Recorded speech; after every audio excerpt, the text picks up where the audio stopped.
బాబు దయచేసి అందరూ కూడా డయాస్ మీద ఉన్నాడు కూర్చోవాలి. కూర్చోపోతే దిగిపోండి. దయచేసి అందరూ కూడా కూర్చోవాలి ప్లీజ్. మీరు కూడా అందరూ వెనకున్న వాళ్ళు కూడా వచ్చేయండి లోపలికి. ఎండ తగ్గింది, ఎండకి భయపడతామా మనం?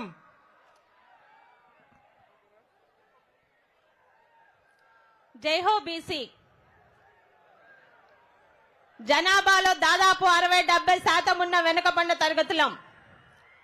తెలుగుదేశం పార్టీ వచ్చిన నాటి నుండే బీసీ సంక్షేమం, బీసీలకు గుర్తింపుని మొదలైందనడానికి చరిత్ర చెప్తుంది.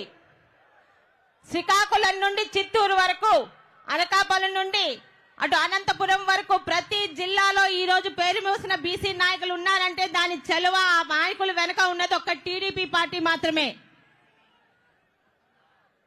ఏది ఈ రోజు ఇప్పుడు ప్రస్తుతం ఉన్న అధికార పార్టీలో ఎక్కడ ఉంది బీసీలకి ఆదరణ? ఈ రోజు మాట్లాడుతున్నారు బీసీలు వెన్నుముకగా తీసుకుంటున్న తెలుగుదేశం పార్టీ ఎక్కడ, బీసీలు వెన్ను విరుస్తున్న వైఎస్ఆర్పీ పార్టీ ఎక్కడ అని ప్రతి బీసీ కూడా ఈరోజు ఆలోచించాలి. ఒక ఎర్రం నాయుడు గారు గాని, ఒక యనమల రామకృష్ణుడు గారు గాని ఎంతో మంది నాయకులు పార్టీ పెట్టిన నాటి నుండి పార్టీని అంటి పెట్టుకుని ఉన్నారంటే బీసీలకి వారు ఇచ్చిన విలువే కాబట్టి, అంతకు మించి ఇంకోటి లేదు. ఈ రోజు బాధ అనిపిస్తుంది. బీసీల పేరు చెప్పి అధికారంలోకి వచ్చే నాయకులే తప్పితే వైఎస్ఆర్సీపీలో బీసీలకు ఏం జరుగుతుందని చూసుకుంటున్న నాయకులు ఎవరైనా ఉన్నారా అని ప్రశ్నిస్తున్నాం. మాట్లాడితే బీసీల మీద జరుగుతున్న అన్యాయాన్ని ప్రశ్నించే ఒక్క నాయకుడు కూడా ఈరోజు వైఎస్ఆర్సీపీలో ఉన్నారా అని అడుగుతున్నాం. అలాంటి ఒక్క నాయకుడు ఉన్నా ఈరోజు ఒక నందం సుబ్బయ్య గారు గాని, ఒక చంద్రయ్య గారు గాని, ఒక డాక్టర్ సుధాకర్ గారు గాని ఆఖరికి మంచినీళ్ళు అడిగిన పాపానికి ఒక ఆడపిల్లని ట్రాక్టర్ తో గుద్దే సంఘటన ఈ రోజు మన రాష్ట్రంలో జరగవు. ఎక్కడండి బీసీ సంక్షేమం ఈ రోజు ప్రభుత్వంలో? సిగ్గు లేకుండా, క్షమించండి, సిగ్గు పడకుండా ఈ రోజు మాట్లాడుతున్నారు బీసీలు బీసీలు బీసీలని. ఎక్కడున్నారు బీసీలు? పదవులు బీసీలకి, అధికారం ఓసీలక. ఈ రోజు రెడ్డి అని తోక తగిలించుకున్న 6 రెడ్లకు తప్పితే వైఎస్ఆర్పీ పార్టీ అధికారంలో కానీ ఎంతమంది బీసీలకు ఈ రోజు అధికారం చలాయిస్తున్నారో చెప్పమని చెప్పండి. పేరుకి బీసీ పదవులు, 2 గన్మ్యాన్లు, ఒక బంగ్లా, ఎక్కడికి వెళ్ళినా జీతాలు. అంతకు మించి ఏ శాఖకి ఏ బీసీ మంత్రి ఉన్నాడని చెప్పడానికి ఒక్కరు ముందుకు రారు. రావాలంటే తిట్టడానికో తిట్టించుకోవడానికో బీసీ మంత్రులు తప్పితే దేనికి బీసీ మంత్రులు ఈ రోజు వైఎస్ఆర్పీ పార్టీ ఉపయోగిస్తుందో చెప్పమనండి. ఈ రోజు తెలుగుదేశం పార్టీ రావడం ఈ రోజు ఆంధ్ర రాష్ట్ర ప్రజానికి ఆవశ్యకమే కాదు, బీసీలకు కూడా. ప్రతి ఒక్కరూ ఒక నందం సుబ్బయ్య గారి లాగా చనిపోకుండా ఉండాలన్నా, పట్టపగలు రోడ్డు మీద చంద్రయ్య గారి పీక కోసి చంపేయకుండా ఉండాలన్నా, అక్కని ఇబ్బంది పెడుతున్న పాపానికి ఎందుకు ఇబ్బంది పెడుతున్నారంటే ఒక సోదరుడు అమర్నాథ్ గౌడ్ ని తగలేసే రాకుండా కార్యక్రమాలు జరగకుండా ఉండాలన్నా, ఈ రోజు మన రాష్ట్రం సంక్షేమంగా ఉండాలన్నా తెలుగుదేశం పార్టీ ఆవశ్యకత ఎంత ఉంది? ఏ బీసీలకు ఈ రోజు అధికారం ఇచ్చారు? ఎన్ని కార్పొరేషన్స్ ఉన్నాయండి జగన్మోహన్ రెడ్డి గారు? పేరుకి కార్పొరేషన్లు, కార్పొరేషన్ చైర్మన్ కు ఒక జీతం, అందులో ఉన్న మెంబర్లకు జీతం. 4 సంవత్సరాలుగా ఏ ఒక్క కార్పొరేషన్ లో ఒక్క బీసీకి కనీసం ఒక సైకిల్ గాని, ఒక జీపు గాని, కనీసం పనిపుట్లు ఇచ్చిన పాపాలు పోలేదు. ఈరోజు బీసీ పార్టీలని చంకలు గుద్దుకుంటున్నారు.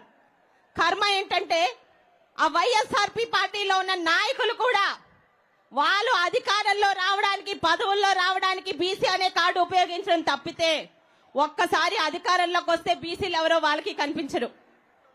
మా శ్రీకాకుళంలోనే మొదలు పెడదాం. మా శ్రీకాకుళంలో ఉన్నాడు పలాసలో ఒక పశువుల శాఖ మంత్రి గారు. మరి ఆయన మొహం చూసి ఇచ్చారో, ఆయన తాలూకా బుద్ధి చూసి ఇచ్చారో పశువుల శాఖ మరియు మత్స్యకార శాఖ ఇచ్చారు.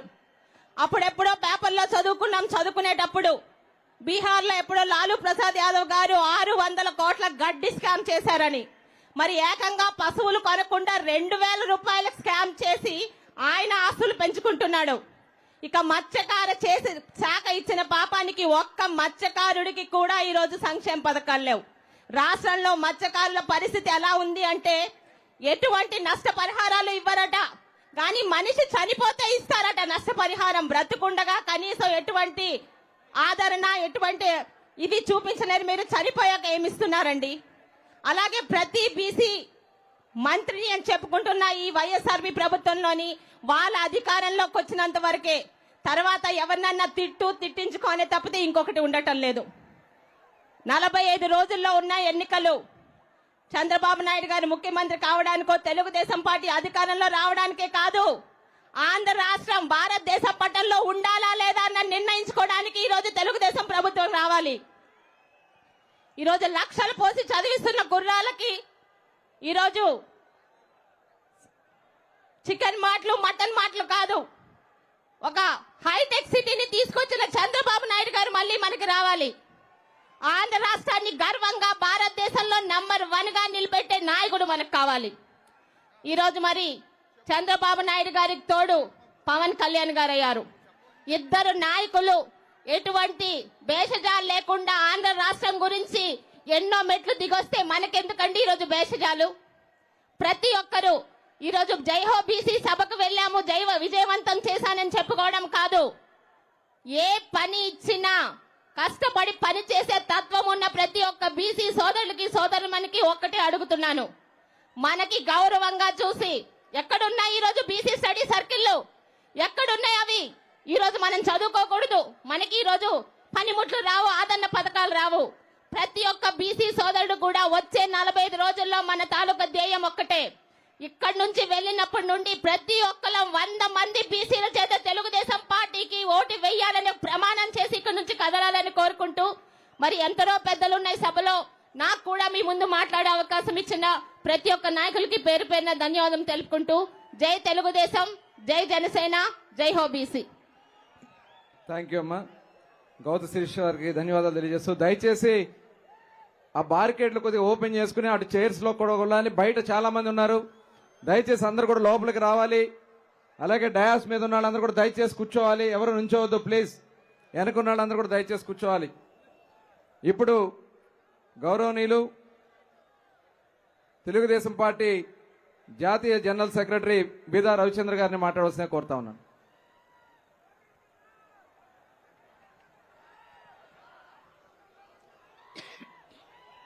సభకు నమస్కారం.